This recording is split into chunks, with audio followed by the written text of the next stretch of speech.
What's up, guys? ArkhamKnight84 here, and today we are on week 8. We're continuing on my Crystal Lake Memories documentary countdown, which, in case you don't know, I am reviewing every Friday the 13th film in chronological order, one a week, every Friday, and today we're on Friday the 13th, Part 8, Jason Takes Manhattan. Just to say up front, it's not going to be a very in-depth review. It's just going to be a little quick video, me talking about it, and there might be minor spoilers in here, which I'm sure if you're watching this video you've seen it, but you never know. So you've been warned. Spoilers. This movie came out in 1989. The year of 1989. 1989 Batman, Ghostbusters 2, what else? What else? There was License to Kill, James Bond, one of my personal favorites. But anyway, let's get off that topic. We're talking about Friday the 13th. It's directed by Rob Hedden or Heaton. I can never get his last name right. So my apologies to him for butchering his last name. Stars Jensen Daggett, has Kane Hodder coming back. Let's see.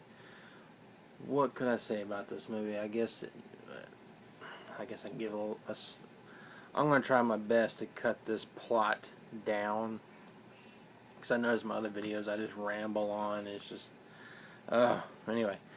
This movie takes place at the very beginning. We see that Jason's been underwater from the previous events of Part 7, where Tina's father put him under there, when a couple's boat has anchored, and the anchor has disturbed a power line which Jason is laying on top of, and causes electricity for him to awake, and Jason comes up and kills the couple.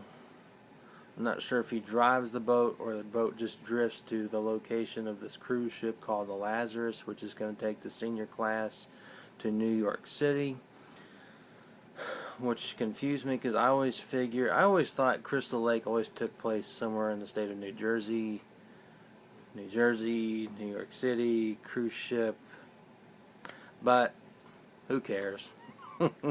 I'm just going to say it up front right now. I like this movie. But anyway, continue on. Jason gets on board and starts killing half the kids down.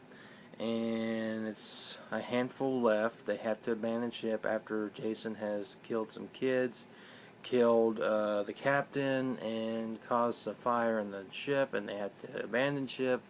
And luckily, the captain's son, which happens to be Jensen Daggett, which her character's name is Rennie, starts to develop a romantic chemistry between each other.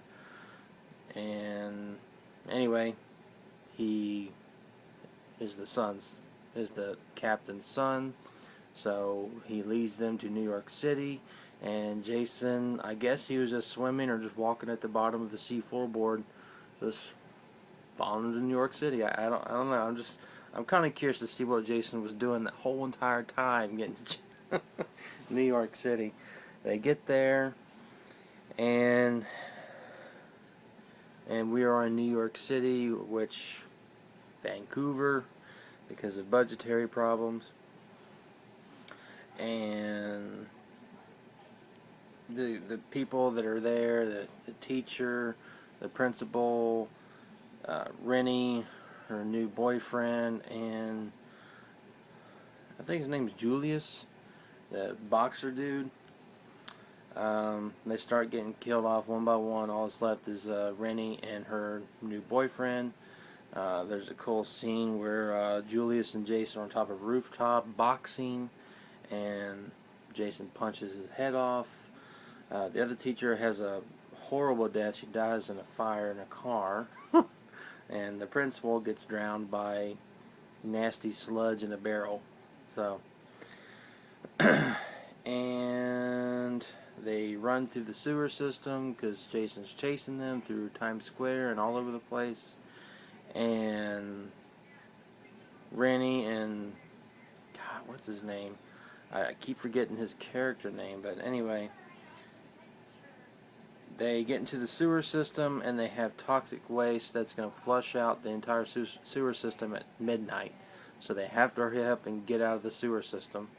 And of course, Jason shows up with they tussle a little bit, and Rennie gets a convenient uh, bucket of toxic waste and throws it on Jason's face, melts his face, and he turns into a jack-o'-lantern slash Toxic Avenger slash Stay Puft Marshmallow Man. That's just how I've always seen his face. And at the very end, all this toxic waste comes to the sewer system.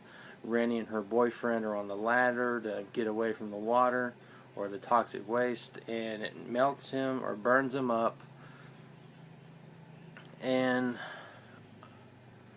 I always thought that it turned him into a little boy. I've always thought that was stupid, but I've heard somewhere, I can't remember where I heard this, but supposedly we're supposed to believe that's a hallucination dream sequence of Jason is burnt up, but he's not literally a boy. That's just what Rennie sees.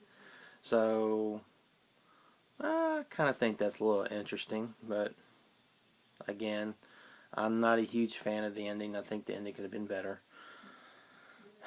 And yeah, that's pretty much the very, very cut short to the quick plot of this movie. And what do I think about this movie? Likes and dislikes. Actually, let me split this up in the second part so I can tell you what I think about it. So come back for part 2.